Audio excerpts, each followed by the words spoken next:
continued viewership. Before we begin, tell us, where in the world are you watching from? We love knowing our global reach. Now, let's dive into today's story. Chapter 1. The Architect's Foundation. Ryan Morrison had always been a builder, not of structures, but of systems, relationships, and opportunities. At 32, he possessed a rare combination of analytical brilliance and street-smart intuition that most MBA graduates could only dream of acquiring. His background wasn't silver-spooned. He'd clawed his way up from a middle-class family in Ohio, working construction summers to pay for business school, learning that real success came from understanding both the boardroom and the trenches. When he first met Diana Hartwell at a charity gala in Manhattan, he wasn't immediately swept away by her beauty, though she was undeniably stunning with her auburn hair and emerald eyes. What caught his attention was her intelligence and her family's business empire.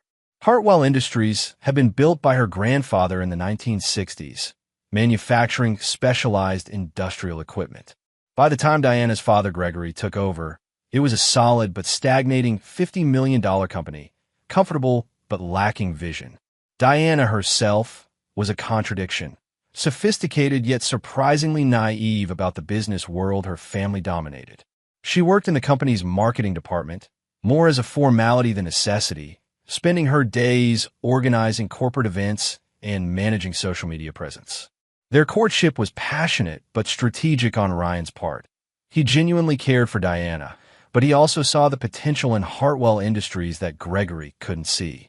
The wedding was a grand affair, featured in the society pages, with Gregory proudly walking his only daughter down the aisle. In his speech, he welcomed Ryan not just as a son-in-law, but as fresh blood for the family business. Ryan smiled graciously, already formulating plans that would transform Hartwell Industries into something far beyond Gregory's limited imagination. Ryan's integration into the company began slowly. Gregory gave him a mid-level position in business development, expecting him to learn the ropes gradually. But Ryan had no intention of playing the patient apprentice. Within his first month, he'd identified 7 major inefficiencies in their supply chain, 3 untapped market segments, and a dozen potential strategic partnerships that could exponentially increase revenue. His first major move was brilliant in its simplicity. While Gregory focused on their traditional industrial clients, Ryan quietly began cultivating relationships with tech companies expanding their manufacturing capabilities. He understood that the future lay in automation and precision manufacturing, areas where Hartwell's equipment could excel with the right modifications and marketing approach. Diana watched her husband's integration with a mixture of admiration and unease. She'd grown up seeing her father as the ultimate authority in business matters, but Ryan operated on a different level entirely. He worked 16-hour days, not out of desperation, but from genuine excitement about the possibilities he saw everywhere. The transformation began in earnest during Ryan's second year. He convinced Gregory to let him lead a new initiative targeting renewable energy companies. The investment was substantial, nearly $8 million in retooling and research, but Ryan had done his homework. He'd spent months building relationships with key decision-makers in wind and solar industries, understanding their specific needs and pain points. Within 18 months, the renewable energy division was generating $30 million annually. Gregory was thrilled, but also somewhat bewildered by the speed of the success. He'd run the company for 20 years, achieving steady but modest growth. Ryan had revolutionized their entire market position in less than 2 years. But Ryan was just getting started. He began implementing a systematic approach to business development that Gregory couldn't fully comprehend. Every client relationship, every supplier agreement, every strategic partnership was carefully structured to create long-term dependencies that benefited Hartwell Industries. More importantly, Ryan ensured that many of these crucial relationships were built on personal trust with him specifically. As the company's revenue soared toward the $100 million mark, Ryan's position became increasingly central to operations. He created a network of influence that extended far beyond the company's traditional boundaries, building alliances with suppliers, clients, and industry leaders who viewed him as the driving force behind Hartwell's success. Diana, meanwhile, began to feel overshadowed by her husband's growing prominence. The company that had been her family's legacy was becoming Ryan's domain, and she found herself increasingly irrelevant to its operations. This growing resentment would prove to be the first crack in their marriage's foundation. Chapter 2. Empire Building. By the third year of Ryan's tenure, Hartwell Industries had become unrecognizable from the modest company Gregory had inherited. Revenue had tripled to $150 million, but more importantly, Ryan had fundamentally altered the company's position in the industrial ecosystem. He'd moved them from being a traditional equipment manufacturer to becoming an indispensable partner in their clients' operational success. Ryan's strategy was methodical and brilliant. He'd identified that their clients' biggest challenge wasn't just equipment quality. It was integration, maintenance, and optimization. So he created comprehensive service packages that made Hartwell Industries essential to their clients' daily operations. More critically, these services were structured so that Ryan personally maintained the key relationships with major accounts. The Meridian Corporation deal exemplified Ryan's approach. Meridian was a massive aerospace contractor looking to modernize their manufacturing capabilities. Instead of simply selling them equipment, Ryan proposed a complete operational partnership. Hartwell would provide customized machinery, ongoing technical support, real-time optimization consulting, and guaranteed replacement parts for 10 years. The contract was worth $40 million over 5 years, but more importantly, it made Meridian utterly dependent on Hartwell services. Ryan repeated this strategy across dozens of major accounts. Pinnacle Manufacturing, Atlas Industries, Cornerstone Systems, each became not just clients, but dependent partners whose operations would suffer significant disruption if Hartwell's services were interrupted. He carefully structured these relationships so that while the contracts were legally with Hartwell Industries, the personal relationships and operational knowledge resided with him. Gregory watched this transformation with growing ambivalence. He was thrilled by the financial success, but increasingly uncomfortable with his diminishing relevance. The company's board meetings had become forums where Ryan presented strategies that Gregory could barely follow, let alone contribute to meaningfully. Clients who once called Gregory directly now went straight to Ryan for any significant decisions. This shift in power dynamics created tension in unexpected places. Diana found herself caught between loyalty to her father and admiration for her husband's capabilities. She watched Gregory struggle to maintain authority in his own company, while Ryan effortlessly commanded respect from employees, clients, and industry partners alike. The situation became more complex when Ryan began expanding internationally. He'd identified opportunities in Southeast Asian markets that could potentially double their revenue within 3 years. But this expansion required significant capital investment and operational changes that made Gregory deeply uncomfortable. "We've always been a domestic company," Gregory argued during one heated board meeting. "This international expansion is too risky, too fast."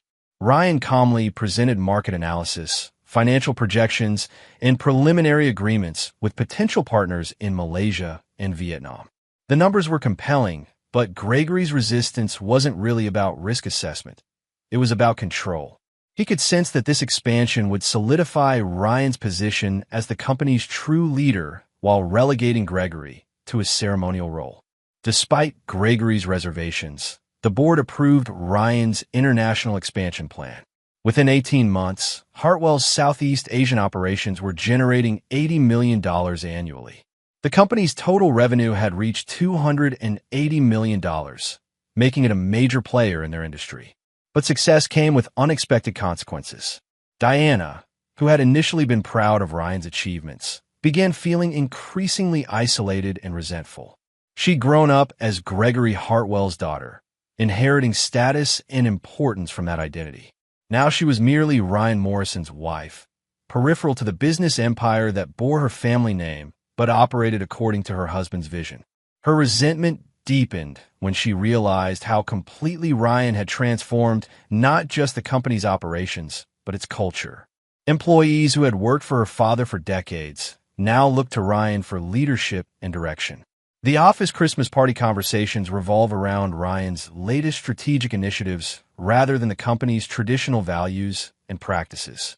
Trevor Sullivan entered this volatile situation as the new director of human resources, hired by Ryan to manage the company's rapid expansion.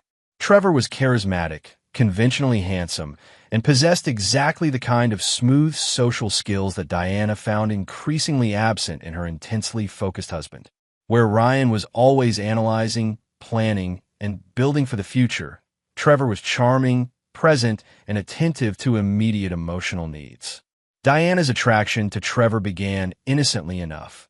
Casual conversations about company events, shared frustrations about being somewhat peripheral to the company's core operations, and gradually more personal discussions about feeling undervalued and overlooked. Trevor, recognizing both opportunity and genuine connection, carefully cultivated this relationship while maintaining perfect professional behavior in Ryan's presence. Ryan, completely absorbed in orchestrating the company's continued expansion, failed to notice the subtle shift in dynamics between his wife and the charming HR director. He was too busy building an empire to see that the foundation of his personal life was beginning to crack. As Hartwell Industries approached the $300 million revenue milestone, Ryan had created something remarkable, a business empire that seemed unstoppable. But he'd also created the conditions for a betrayal that would test every ounce of his strategic brilliance and ruthless determination. Chapter 3: Fractures and Deceptions. The warning signs were subtle at first, visible only to someone who knew Diana intimately. Ryan noticed her increased attention to appearance on seemingly ordinary workdays, her new habit of staying late for marketing consultations with Trevor, and her growing criticism of Ryan's work-life balance. But Ryan Morrison was a man who dealt in facts and concrete evidence, not suspicions and intuition. Diana's affair with Trevor Sullivan began 18 months before the confrontation that would change everything. What started as emotional comfort evolved into clandestine meetings, fabricated business trips, and an elaborate web of deception that both participants believed was invisible to the brilliant but preoccupied Ryan. They underestimated him completely. Ryan had built his success on understanding systems, relationships, and human behavior. He'd created a business empire by recognizing patterns others missed and anticipating consequences others couldn't foresee. These same skills made him acutely aware of changes in his personal environment, even when his conscious mind was focused elsewhere. He first noticed Trevor's behavioral shifts during board meetings. The man who had been professionally respectful became subtly challenging, asking questions that seemed designed to undermine Ryan's authority rather than understand his strategies. Trevor began making suggestions about company direction that were clearly beyond his HR expertise, positioning himself as someone with broader business insight. More tellingly, Diana's complaints about Ryan's work schedule increased precisely as the company hit new success milestones. When Hartwell Industries secured the massive Richardson Group contract, worth $60 million over 3 years, Diana's response wasn't celebration, but criticism about Ryan missing her cousin's wedding for negotiations. Ryan began documenting these patterns with the same methodical approach he used for business intelligence. He installed security cameras in his home office, reviewed company access logs, and quietly hired a private investigator, not to confirm his suspicions, but to understand the full scope of what he was dealing with. The evidence was damning and comprehensive. Trevor and Diana had been meeting regularly at the downtown Marriott, using company credit cards Trevor had access to for their expenses. They'd taken weekend trips to Chicago and Boston, supposedly for professional development seminars that Ryan's investigation revealed were fictional. But Ryan discovered something far more troubling than simple adultery. Trevor and Diana's conversations, captured by the investigator's surveillance, revealed plans that went beyond their affair. They discussed Ryan's inevitable downfall, speculated about Gregory eventually choosing Trevor as a successor, and fantasized about controlling Hartwell Industries together. Trevor had been systematically undermining Ryan's position with Gregory, planting seeds of doubt about the sustainability of Ryan's aggressive expansion strategies. He suggested that Ryan was becoming reckless, that the international operations were overextended, and that the company needed more traditional leadership to maintain stability. Gregory, already insecure about his diminished role, was receptive to these concerns. Trevor carefully positioned himself as the voice of prudent business judgment, someone who could help Gregory regain control of his own company. Their private conversations, which Trevor reported to Diana, revealed Gregory's growing determination to remove Ryan from power. Ryan absorbed this information with the cold calculation that had made him successful. He felt no emotional devastation, no romantic heartbreak, only a crystalline clarity about what needed to be done. Diana and Trevor had declared war on him without realizing their enemy was far more formidable than they'd imagined. Rather than confronting them immediately, Ryan began implementing countermeasures. He restructured key client relationships to create even stronger personal dependencies, moved critical operational knowledge to secure systems only he could access, and began quietly liquidating some of his more vulnerable investments to create liquid assets for the coming battle. Most importantly, Ryan started documenting everything. Every email, every contract, every client relationship, every strategic decision. He created comprehensive records that established his indispensable role in Hartwell Industries' success. He also began reaching out to headhunters and potential investors, not because he planned to leave, but because he wanted to understand his options and market value. The irony wasn't lost on him. While Trevor and Diana plotted to destroy his position, Ryan was actually strengthening it. Their deception had awakened a ruthless pragmatism that made him even more formidable than before.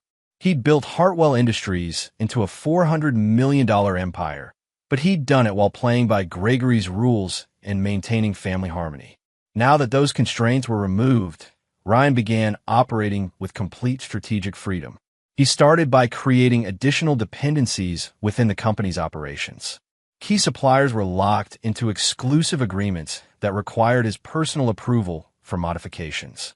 Major clients signed extended service contracts that specifically named Ryan as the primary relationship manager. Critical operational systems were redesigned to require authorization codes that only Ryan possessed. When Gregory finally made his move, demanding Ryan's departure and threatening divorce, Ryan was ready. His calm response, "No problem, Dad. You'll be fine," wasn't bravado or denial. It was the confidence of someone who had spent months preparing for exactly this confrontation. The changes in paperwork Ryan made weren't desperate last-minute maneuvers. They were the activation of carefully laid contingency plans that would demonstrate to Gregory, Trevor, and Diana exactly who controlled Hartwell Industries' future.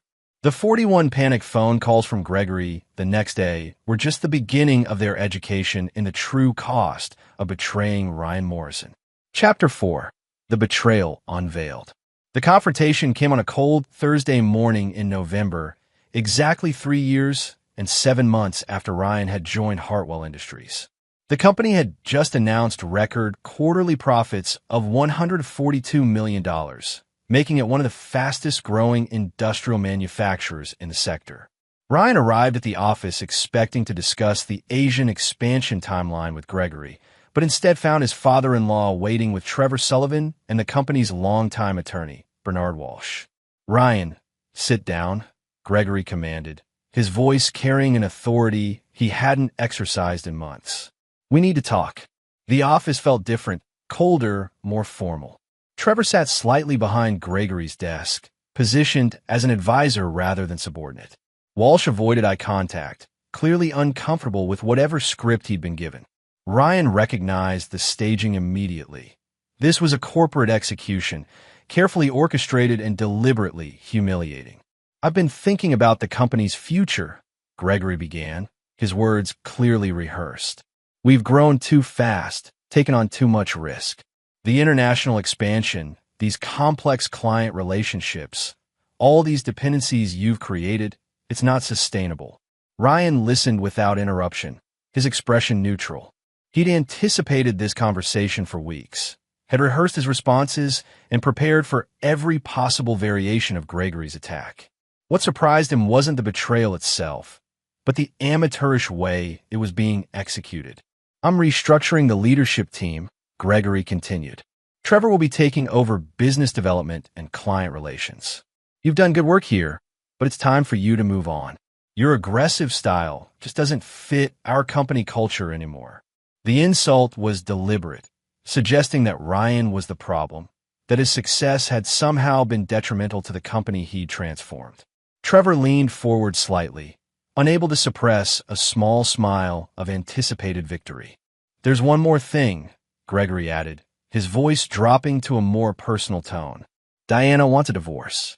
She's been unhappy for a long time, feels like you've changed, become too obsessed with work. She deserves better than being married to someone who cares more about deals than family." This was the moment Ryan had been preparing for, the complete betrayal wrapped in righteous justification. Gregory wasn't just firing him.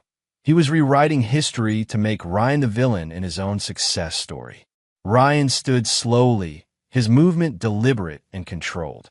He looked at each man in turn. Gregory, trying to project authority he didn't actually possess. Trevor, barely containing his triumph. Walsh, clearly uncomfortable with his role in this corporate coup. "Understand," Ryan said simply. "You're right about one thing, Dad. I have changed.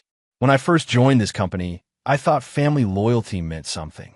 I thought building success together created bonds that couldn't be broken by jealousy or insecurity." He moved toward the window, looking out at the expanded parking lot filled with luxury cars belonging to employees whose positions existed only because of the growth he'd orchestrated. "But you're also wrong about something important," Ryan continued, turning back to face them. "You think you're firing me from your company. You think you're taking back control of Hartwell Industries. You think Trevor here is going to step into my role and maintain the relationships I've built." Gregory's expression shifted slightly, sensing something in Ryan's tone that didn't match the submissive departure he'd expected. "The truth is, gentlemen, you're not just firing an employee. You're dismantling the foundation of everything this company has become. But don't worry about that now. You'll understand soon enough." Ryan smiled. Not the warm family smile Gregory remembered, but something colder, more calculating. "No problem, Dad. You'll be fine." He shook hands with Walsh, nodded politely to Trevor, and gave Gregory a brief embrace that felt more like a threat than affection. Then he walked out of the office that had been his second home for nearly 4 years, leaving behind an empire he'd built and a family that had chosen to destroy him. But Ryan Morrison wasn't finished with Hartwell Industries. In fact, his real work was just beginning. 20 minutes after leaving the office, Ryan made the first call to his attorney, Marcus Pemberton, a corporate law specialist he'd been working with for months in preparation for this exact scenario. The conversation was brief and focused. Execute phase 1 immediately. Within 2 hours, 17 major clients received priority communications from Ryan's personal business consultancy, a company he'd registered 6 months earlier as Morrison Strategic Solutions. The messages were professional, respectful, and absolutely devastating to Hartwell Industries' immediate future. The Richardson Group received notice that their primary technical liaison, Ryan Morrison, was no longer with Hartwell Industries, and that their ongoing $60 million project might experience delays or complications as a result. Would they be interested in discussing alternative arrangements for project completion? Meridian Corporation learned that the custom optimization protocols they depended on for daily operations had been developed personally by Ryan Morrison, who was no longer available to provide ongoing support through Hartwell Industries. Morrison Strategic Solutions, however, would be happy to discuss direct consulting arrangements. Atlas Industries discovered that their critical equipment maintenance schedules and proprietary calibration procedures were managed through systems that required Ryan Morrison's personal authorization that was no longer available through Hartwell Industries. By 6 p.m. that evening, Gregory's phone had started ringing. By 8 p.m., he'd received 16 calls from panicked clients demanding explanations and immediate solutions. By 10 p.m., Trevor Sullivan was beginning to understand that managing business development involved more than attending meetings and reviewing reports. At midnight, Gregory Hartwell made the first of what would become 41 consecutive phone calls to Ryan Morrison. The calls went unanswered, but each voicemail grew more desperate, more pleading, more willing to negotiate. Ryan listened to the first few messages with satisfaction, then turned off his phone. Tomorrow, the real education would begin. Chapter 5. The Network Activation. Friday morning brought chaos to Hartwell Industries that no amount of corporate crisis management could contain. Ryan's strategic withdrawal wasn't just the departure of an executive. It was the systematic removal of a nervous system that kept the company functioning at its expanded capacity. The Asian operations were the first to feel the impact. The Malaysian facility, which generated $40 million annually, discovered that their quarterly parts orders couldn't be processed because the authorization codes had been changed. The Vietnamese manufacturing partnership needed immediate approval for a $3 million equipment modification, but the approval system required Ryan's digital signature. Trevor Sullivan arrived at the office at 7 a.m., determined to demonstrate his readiness to fill Ryan's role. By 9 a.m., he was drowning in problems he didn't understand and couldn't solve. The corporate phone system was overwhelmed with calls from clients, suppliers, and international partners, all demanding immediate attention for issues that seemed impossibly complex. Where are the client relationship files? Trevor demanded from Ryan's former assistant, Patricia Kim. Mr. Morrison kept the detailed relationship notes and contact protocols on his personal secure server. Patricia replied professionally. The company files have basic contract information, but the operational details and personal relationship history aren't accessible. Trevor stared at her in disbelief. What do you mean, not accessible? This is company information. Actually, sir, the relationship management system was Mr. Morrison's personal intellectual property. He licensed its use to Hartwell Industries, but the core data belongs to Morrison Strategic Solutions. This revelation sent Trevor rushing to Gregory's office, where he found his supposed ally fielding angry calls from their 3 largest clients. Gregory looked haggard, his usual composed demeanor completely shattered by the cascade of problems that seemed to multiply every hour. The Pinnacle account wants to terminate their contract, Gregory reported grimly. They say their operations depend on technical protocols that only Ryan understands. Cornerstone is threatening legal action if we can't maintain their optimization schedules. And Richardson Group is demanding immediate clarification about project continuity. Trevor felt panic rising in his chest. Can't we just hire back Ryan? Offer him more money, better terms? Gregory's laugh was bitter. I've called him 41 times since yesterday. He's not answering. His attorney sent a formal letter this morning stating that Morrison Strategic Solutions is prepared to honor existing client relationships, but only through direct consulting agreements that bypass Hartwell Industries entirely. The full scope of Ryan's preparation became clearer as the day progressed.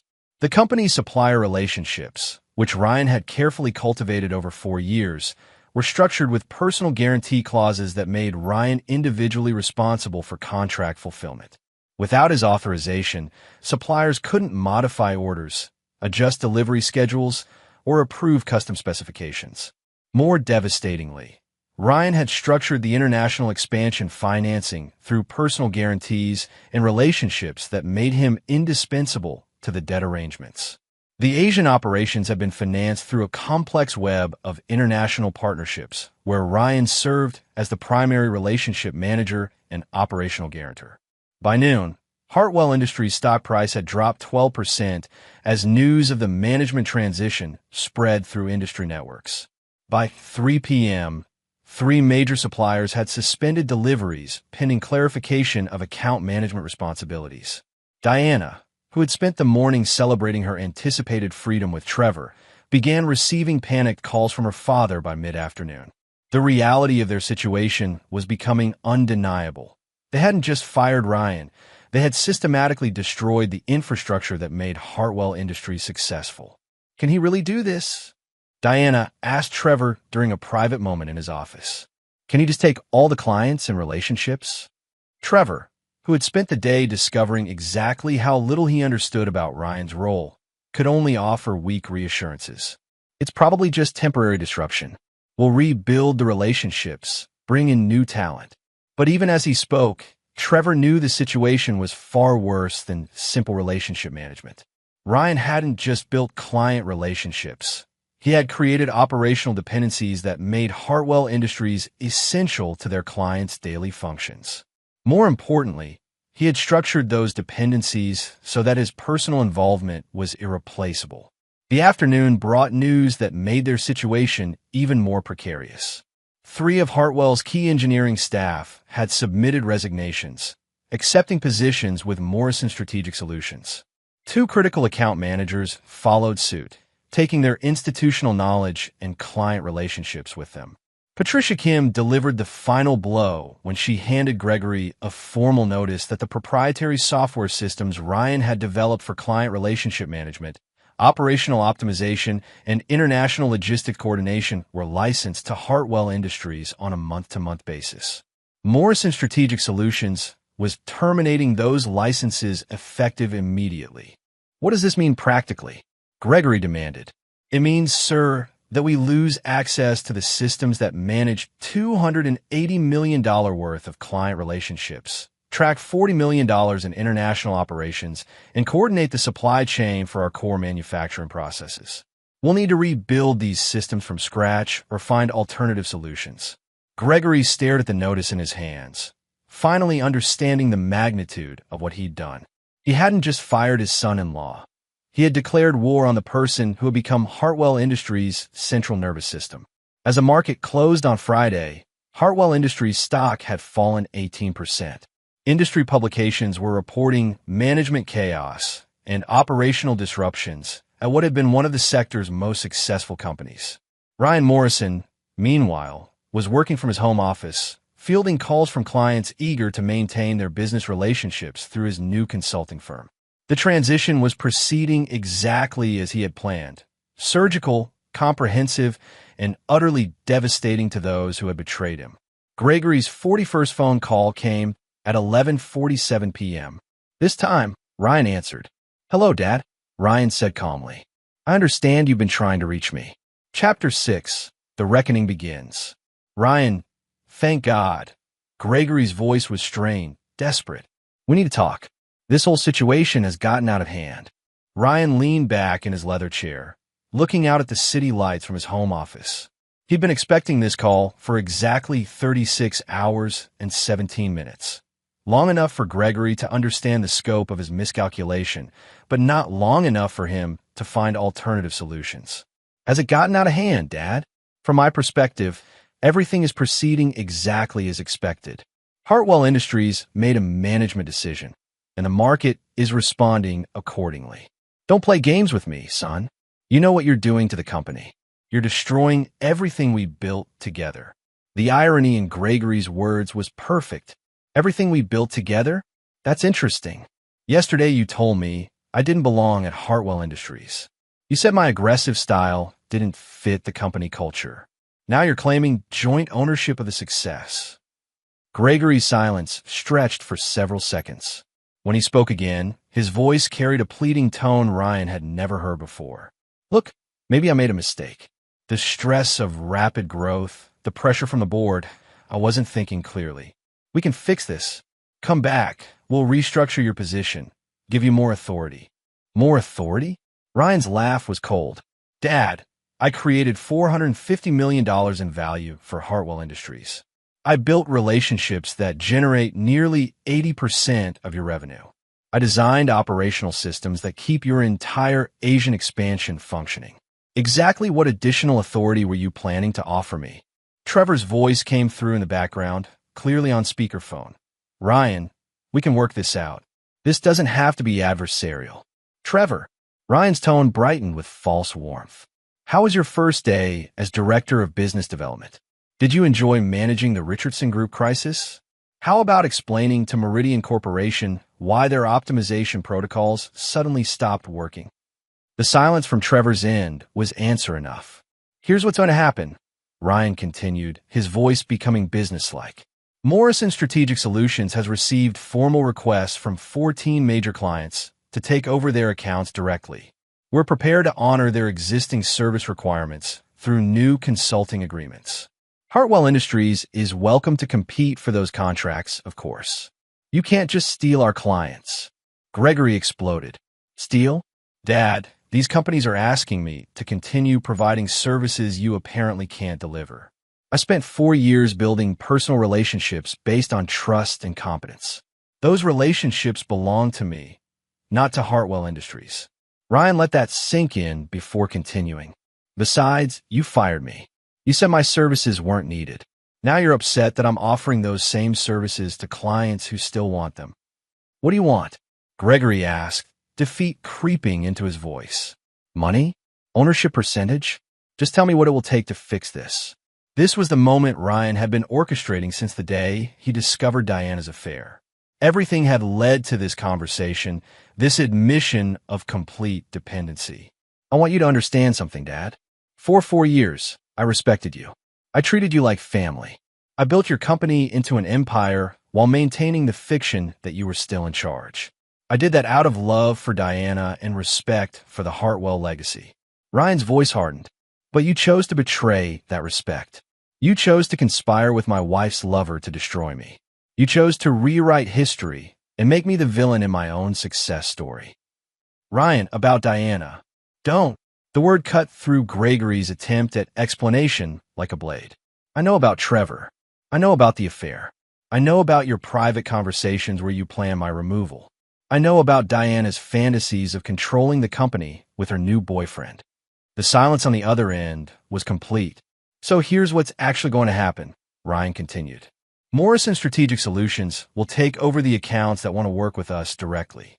Our preliminary contracts suggest we'll be managing about $320 million in annual business by the end of next month. You're going to destroy us, Gregory whispered. No, Dad. You destroyed yourselves.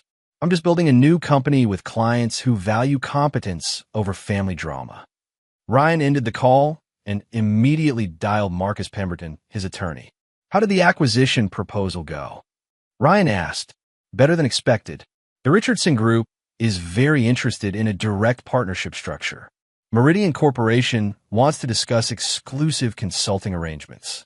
And we've had 3 inquiries from companies about acquiring Hartwell Industries client contracts directly through us. Perfect. And the regulatory filings? All submitted.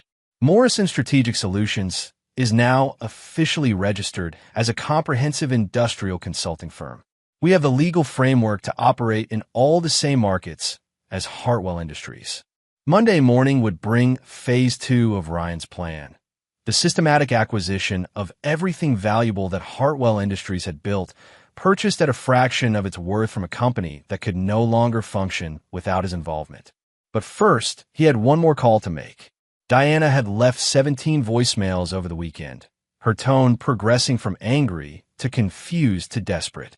It was time to complete her education in the cost of betrayal. Hello, Diana. He answered on the first ring. Ryan, we need to talk. This has gone too far. You're hurting innocent people. Innocent people? That's fascinating. Tell me, which innocent people are you worried about? Your father, who conspired to destroy my career. Trevor, who helped him plan my removal while sleeping with my wife. Or you, who's been lying to my face for 18 months. Diana's sob was audible through the phone. I made mistakes, but this isn't just about us anymore. You're destroying the company, people's jobs, the family legacy. The family legacy, Ryan repeated slowly. You mean the legacy I created by growing a $50 million company into a $450 million empire? That legacy, that's not fair. The company existed before you. Yes, it did. It was a small, stagnating business that your father was running into irrelevance. I transformed it into something remarkable, and now I'm going to transform it again. What do you mean? Ryan smiled, though she couldn't see it. I mean, Diana, that by the time I'm finished, there won't be a Hartwell Industries left to argue about. But don't worry, Morrison Strategic Solutions will be hiring. Trevor can apply for a position in our HR department. The pay won't be quite what he's used to, but we believe in giving people opportunities to prove themselves. The call ended in Diana's tears, but Ryan felt no satisfaction from her pain. This wasn't about emotional revenge. It was about justice, consequences, and building something new from the ashes of trust destroyed. Phase 2 would begin Monday morning, and by the end of the month, everyone involved would understand exactly what they had lost when they chose to betray Ryan Morrison. Chapter 7: Empire Rebuilt. Monday morning marked the beginning of what financial journals would later call the most surgical corporate dismantling in modern business history. Ryan Morrison didn't waste time with emotional satisfaction or petty revenge. He implemented a systematic acquisition strategy that was both legally unassailable and devastating in its effectiveness. Morrison Strategic Solutions opened its doors in a downtown Manhattan office building just 12 blocks from Hartwell Industries. The symbolism was deliberate, close enough for Gregory to see the gleaming corporate logo from his office window, but far enough to establish complete independence. Ryan's first move was to formalize the client relationships that had already begun transitioning. The Richardson Group signed an exclusive 5-year consulting agreement worth $75 million annually. Meridian Corporation restructured their operations around Morrison Strategic Solutions' comprehensive support services. Atlas Industries, Pinnacle Manufacturing, and Cornerstone Systems followed within the first week. But Ryan's strategy went beyond simply stealing Hartwell's clients. He was systematically dismantling the infrastructure that made Hartwell Industries viable while building a superior alternative that rendered the original company obsolete. The Asian operations were his masterstroke. The Malaysian and Vietnamese facilities that generated $80 million annually for Hartwell Industries were structured through partnerships that required Ryan's personal guarantees and operational oversight. Without his involvement, the facilities couldn't fulfill their production contracts or maintain their supply chain relationships. Ryan offered the Asian partners a choice: continue struggling with an increasingly dysfunctional Hartwell Industries, or transition to direct partnerships with Morrison Strategic Solutions. The decision was easy. Morrison could provide better service, more reliable support, and clearer communication than the chaos-ridden Hartwell organization. Within 3 weeks, Morrison Strategic Solutions had acquired effective control of $240 million in annual business that had previously flowed through Hartwell Industries. But Ryan wasn't finished. He was just getting started. "Sir, we have a problem," Patricia Kim reported during Ryan's morning briefing. Patricia had been the first Hartwell Industries employee to join Morrison Strategic Solutions, bringing with her institutional knowledge and client relationships that were invaluable during the transition. "What kind of problem?" Ryan asked, though his tone suggested he already knew. "Hartwell Industries is attempting to sue us for corporate theft, breach of fiduciary duty, and tortious interference with business relationships. Gregory filed the papers this morning." Ryan smiled. He'd been expecting this desperate legal maneuver for weeks. "Did you prepare the response package we discussed?" "Yes, sir." Documentation of all personal relationship development, proof that the intellectual property belongs to you individually, and evidence that all client transitions were initiated by client requests rather than our solicitation. "Perfect. Send it to Marcus Pemberton and tell him to file our countersuit for wrongful termination, breach of employment contract, and defamation. Also include the discrimination complaint. Gregory's firing me immediately after discovering my wife's affair creates an interesting legal liability." The legal battle would be expensive and protracted, but Ryan had advantages that Gregory couldn't match. Every client relationship, every operational system, every strategic partnership had been carefully documented and legally structured to protect Ryan's interests. More importantly, Ryan could afford a lengthy legal battle. Hartwell Industries, hemorrhaging money and clients daily, could not. The real psychological blow came through Trevor Sullivan's systematic destruction. Ryan didn't need to attack Trevor directly. He simply created conditions where Trevor's incompetence became undeniable.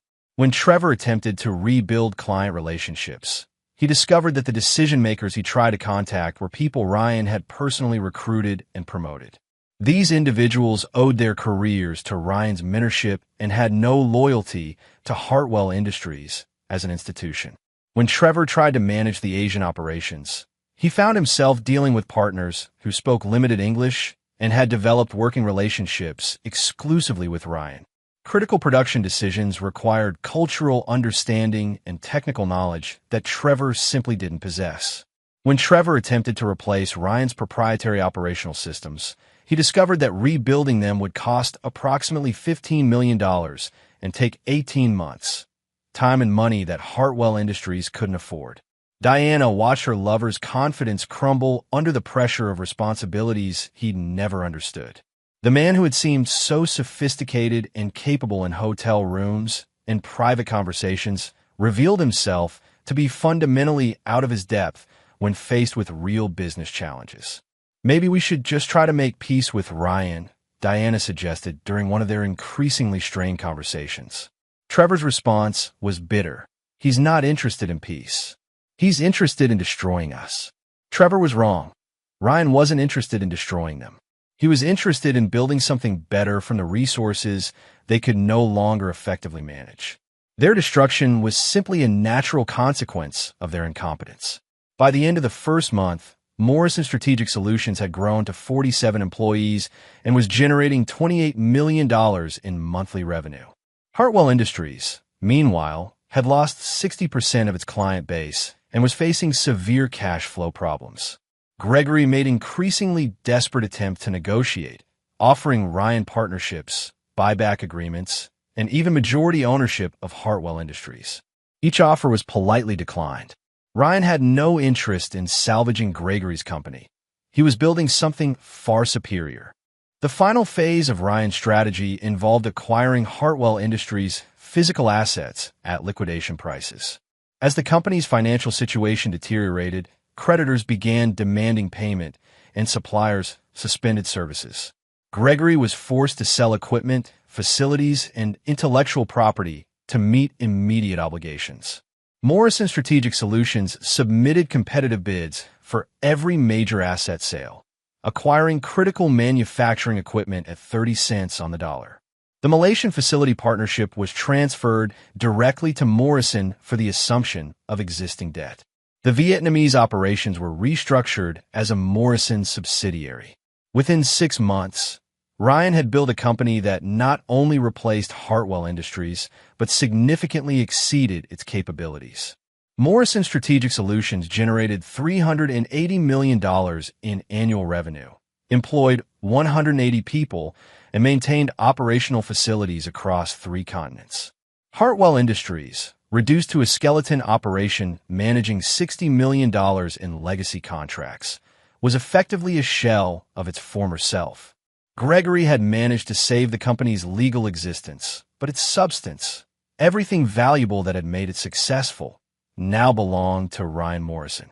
The transformation was complete, but Ryan's personal reckoning with those who had betrayed him was just beginning. Chapter 8: Personal Consequences. The destruction of Hartwell Industries was only the opening movement in Ryan's symphony of retribution. The systematic dismantling of the company had been methodical and impersonal, a business response to a business betrayal. But Diana and Trevor's personal betrayal required a more intimate form of justice. Diana discovered the true scope of her situation when she attempted to file for divorce 6 months after Ryan's departure from Hartwell Industries. Her attorney, Robert Chun, delivered news that shattered her remaining illusions about financial security and social status. "Mrs. Morrison, we have significant problems with your divorce filing," Chun reported during their consultation. "Your husband's assets are far more complex and protected than we initially understood." Diana shifted uncomfortably in the expensive leather chair. "What do you mean? I know about his company, but we've been married for 5 years. I'm entitled to half of everything under state law." "That's correct, but the challenge is determining what actually constitutes marital property. Your husband has been extraordinarily careful about asset protection and legal structure." Chun spread documents across the conference table, revealing the intricate web of legal protections Ryan had built around his wealth. Morrison Strategic Solutions was structured as a series of interlocking entities, consulting firms, holding companies, and international partnerships that made asset valuation nearly impossible. More problematically, Chun continued, "Your husband has evidence of adultery, which affects spousal support calculations. He's also claiming that your affair was conducted using marital assets and company resources, which creates potential reimbursement obligations.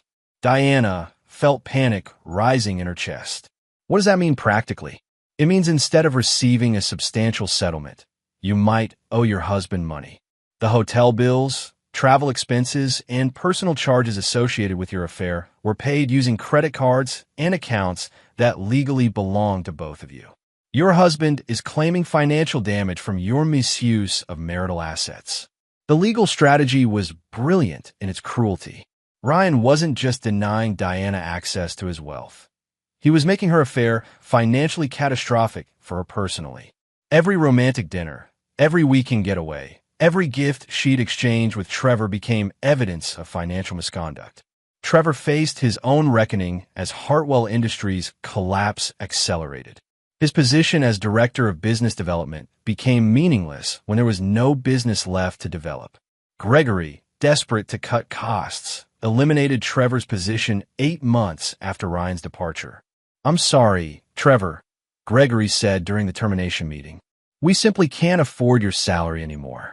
The consulting agreements you were supposed to rebuild never materialized. The client relationships haven't recovered. We need to reduce overhead just to survive." Trevor stared at the severance package: 2 weeks' pay and immediate termination of benefits.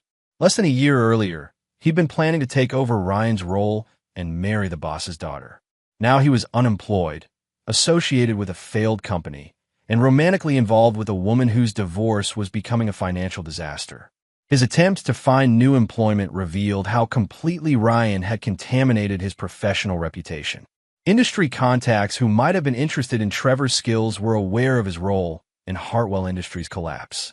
More damagingly, they knew he'd been hired by Ryan Morrison and then participated in Ryan's removal, a betrayal that made Trevor unemployable in their close-knit professional community. "I'm sorry, Trevor," explained Jennifer Walsh, a headhunter who had previously placed him at Hartwell Industries. "Your resume is strong, but your involvement in the Morrison situation makes you a liability. No executive wants to hire someone who's known for undermining their supervisor." The social consequences were equally devastating. Diana and Trevor found themselves increasingly isolated from the professional and social circles they'd taken for granted. Country club memberships, charity board positions, and invitation lists that had defined their social status all evaporated as their association with the Hartwell Industries disaster became public knowledge. Diana's father, watching his life's work reduced to ruins, blamed her increasingly openly for the catastrophe. "If you hadn't destroyed your marriage," Gregory raged during one particularly bitter argument, "Ryan would still be family. He would never have done this to us." The accusation was both unfair and accurate. Diana's affair had provided the catalyst for Ryan's transformation from family member to enemy, but Gregory's own jealousy and insecurity had made the confrontation inevitable. Trevor and Diana's relationship, built on excitement and mutual attraction, couldn't survive the stress of unemployment, financial hardship, and social exile. Their romantic fantasy collapsed under the weight of real-world consequences, replaced by mutual blame and resentment. "This is all your fault," Trevor accused during one of their final arguments. "You said your husband wouldn't find out. You said your father would support us. You said we'd be running the company together." Diana's response was equally bitter. "You said you could replace Ryan. You said you understood the business. You said the clients would work with you instead of him." Both accusations were accurate. They had both been delusional about their abilities and naive about Ryan's capabilities. Their affair had been built on shared resentment and mutual overconfidence, foundations that crumbled when tested by reality. Meanwhile, Ryan continued building Morrison Strategic Solutions into a global consulting empire. The company's success was featured in business magazines, case studies, and industry conferences. Ryan himself became a sought-after speaker and consultant, his reputation enhanced rather than damaged by the Hartwell Industries situation. The contrast was intentional and devastating. While Diana struggled with legal bills and social isolation, Ryan acquired a penthouse apartment and vacation home in the Hamptons. While Trevor remained unemployed and increasingly desperate, Ryan hired top talent from across the industry, offering compensation packages that reflected Morrison Strategic Solutions' exceptional profitability. The message was clear. Choosing to betray Ryan Morrison had consequences that extended far beyond professional disappointment. It meant exclusion from the world of success, influence, and prosperity that Ryan now controlled. But Ryan's retribution was far from complete. The public humiliation and financial consequences were only the beginning of what he had planned for those who had destroyed his trust and betrayed his loyalty. Chapter 9. Final Justice. 2 years after the confrontation that destroyed Hartwell Industries, Ryan Morrison stood in his corner office overlooking Manhattan, reviewing acquisition proposals from 3 international manufacturing conglomerates interested in purchasing Morrison Strategic Solutions. The company he'd built from his home office had grown into an $800 million enterprise with operations across 4 continents and partnerships with Fortune 500 companies worldwide. The irony wasn't lost on him. The betrayal that was meant to destroy his career had instead liberated him to build something far greater than he'd ever imagined possible within the constraints of family loyalty and corporate politics. His assistant knocked and entered. "Mr. Morrison, you have a visitor. Gregory Hartwell is here. He says it's urgent." Ryan hadn't seen his former father-in-law in 8 months. Though he'd been monitoring Hartwell Industries' continued decline through industry publications and financial reports. The company was now operating at a loss, managing fewer than 12 active accounts, and facing bankruptcy within 6 months. Send him in, Ryan decided. This conversation had been inevitable since the day he'd walked out of Gregory's office. Gregory entered looking 20 years older than his actual age. The stress of watching his life's work collapse had taken a visible toll. Gray hair, deep lines around his eyes, and a defeated posture that spoke of complete exhaustion. "Ryan," Gregory began, his voice barely above a whisper. "Thank you for seeing me." "Sit down, Gregory." The use of his first name instead of Dad was deliberate, establishing the formal distance that now existed between them. "I came to ask for your help," Gregory continued, settling into the chair across from Ryan's desk. "The company is finished.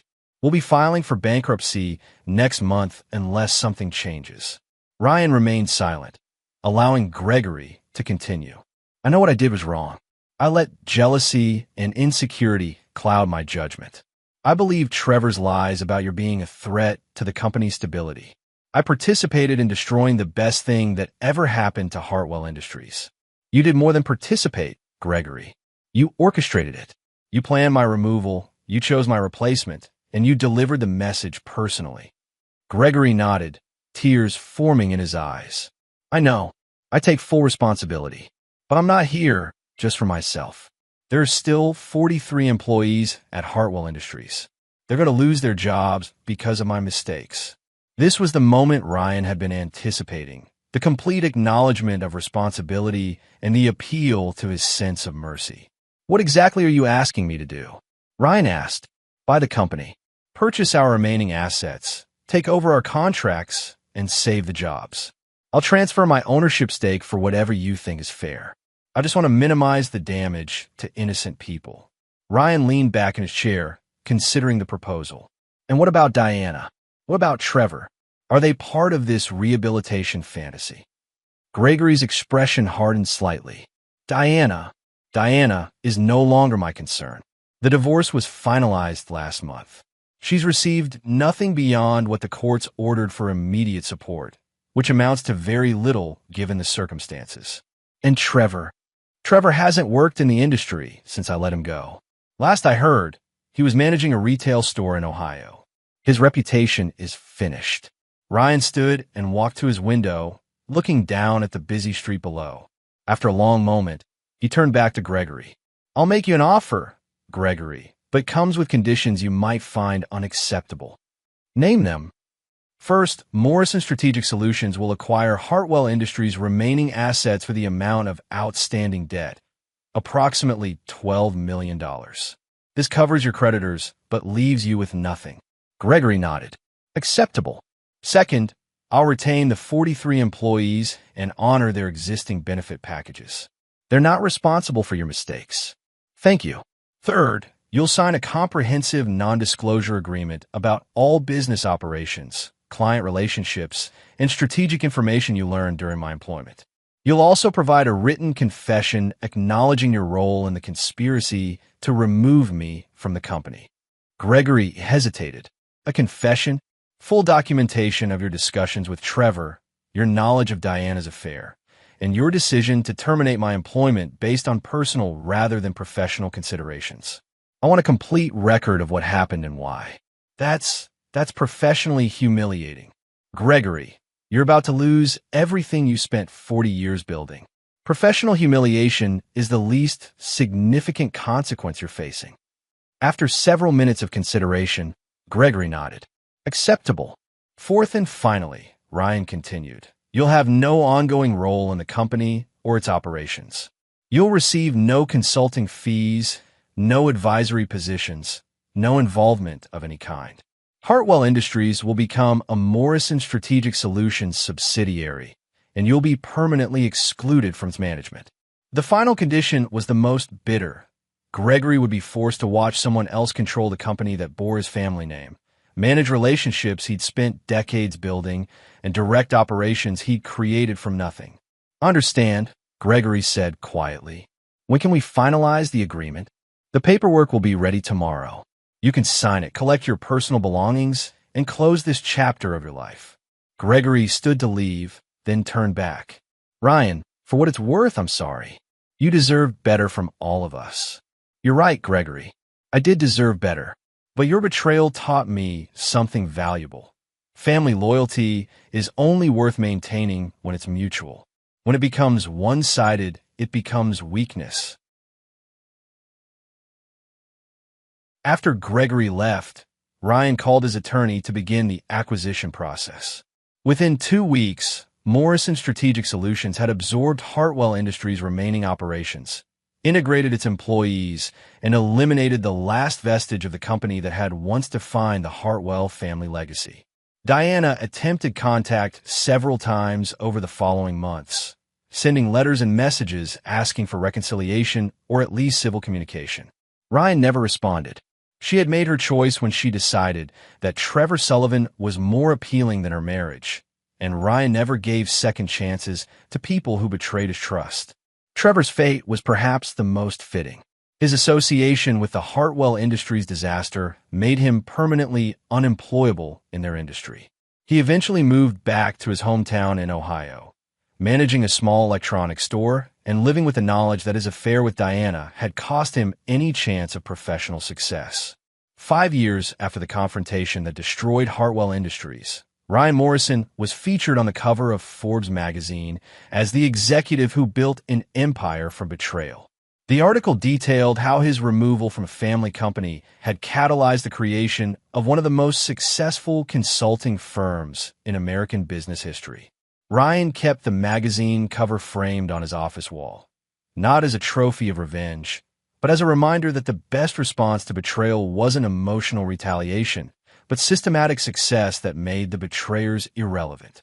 He never married again, never trusted completely again, and never forgot the lesson that power built on family relationships was fragile, but power built on competence, preparation, and strategic thinking was unassailable. Morrison Strategic Solutions continued growing, eventually acquiring companies across 3 industries and establishing Ryan as one of the most influential executives of his generation. He built something far greater than Hartwell Industries could ever have become, proving that sometimes the greatest gift your enemies can give you is forcing you to discover your true potential. The betrayal that was meant to destroy Ryan Morrison had instead created one of the most successful businessmen of his era. In the end, there you have that was the most perfect Another story comes to an end. What did you think? I'd love to hear your thoughts in the comments below. If you enjoy this story, consider joining our community by subscribing. It means the world to us. For more stories like this one, check out the recommended videos on screen, and I'll see you there.